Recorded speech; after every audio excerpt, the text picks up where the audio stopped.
নানা অন্যায়, অবিচার, গণহত্যা ও চাপিয়ে দেওয়া যুদ্ধের মাধ্যমে মধ্যপ্রাচ্যবাসী জীবন বিষিয়ে তুলেছে ইসরায়েল। ফিলিস্তিনের গাজায় গত 2 বছরের যুদ্ধে গণহত্যা ও উচ্ছেদ অভিযান চালিয়ে সেখানকার জনজীবনকে নরকে পরিণত করেছে তারা। সীমা লঙ্ঘনকারী ইসরায়েলের এই অন্যায় অবিচারের বিরুদ্ধে মধ্যপ্রাচ্যে বিভিন্ন দেশের সশস্ত্র বিদ্রোহী গোষ্ঠীগুলো রীতিমতো গর্জে উঠেছে। গাজায় ইসরায়েলি বাহিনীর সঙ্গে বুক চিতিয়ে লড়াই করছে স্বাধীনতাকামী হামাস যোদ্ধারা। সেই থেকে হামাস ও নিরীহ গাজাবাসীর পক্ষে সমর্থন জুগিয়ে আসছে ইয়েমেনের হুথি বিদ্রোহীরা।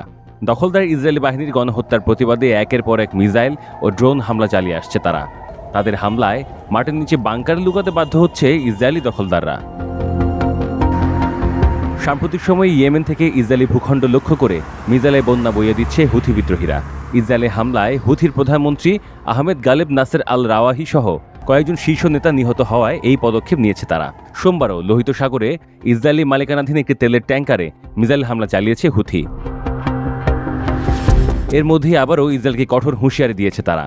ইসরায়েলের জন্য আসল চমক এখনও বাকি রয়েছে বলে তারা বার্তা দিয়েছে। আনসারুল্লাহর রাজনৈতিক ব্যুরোর সদস্য ধাইফাল্লাহ আল শামি বলেন, আমাদের কাছে এমন এক চমক রয়েছে যা বন্ধু কিংবা শত্রু কেউই কল্পনা করেনি। আমাদের সামরিক ভাণ্ডারে এত পরিমাণে অস্ত্র রয়েছে যে সবাই চমকে যাবে। ফিলিস্তিনের গাজায় যুদ্ধ শুরু হবার পর থেকে ইসরায়েলকে সবচেয়ে বেকায়দায় ফেলেছে হুথি। গাজাবাসীর প্রতি সমর্থন জানিয়ে লোহিত সাগরের ইসরায়েলি জাহাজগুলোতে হামলা চালাচ্ছে তারা। তাদের হামলায় ইসরায়েল সংশ্লিষ্ট কয়েকটি জাহাজ লোহিত সাগরের অতল জলেও তলিয়ে গেছে।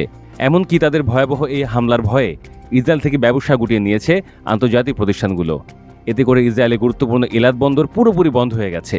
এসবের মাধ্যমে ইসরায়েলের অর্থনীতির মেরুদণ্ড ভেঙে দেওয়াই প্রধান উদ্দেশ্য হুথির।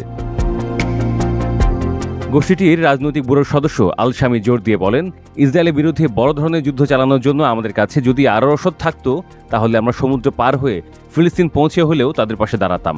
ইসরায়েলের বিরুদ্ধে এই মন্তব্যটি এমন সময় এলো যার কয়েক ঘন্টার মধ্যে ইসরায়েল নিয়ন্ত্রিত অঞ্চলে ড্রোন হামলা চালায় হুথি। যদিও বেশ কয়েকটি ড্রোন প্রতিহত করার দাবি করেছে ইসরায়েলি বাহিনী। এদিকে ইসরায়েলের হামলায় নিহত শীর্ষ হুথি নেতাদের শহীদ হিসেবে আখ্যা দিয়েছেন গোষ্ঠীটির নেতা আব্দুল মালিক আল হুথি। সেই সঙ্গে ইয়েমেনের বেসামরিক নাগরিকদের ওপর ইসরায়েলি বিমান হামলার তীব্র নিন্দা করেন তিনি। হুথির মন্ত্রী এবং বেসামরিক কর্মকর্তাদের লক্ষ্য করে হামলা চালানোয় ইসরায়েল অপরাধের নথিতে নতুন করে যুক্ত হয়েছে বলেও ইহুদিবাদীদের সতর্ক করেছেন এই হুথি নেতা।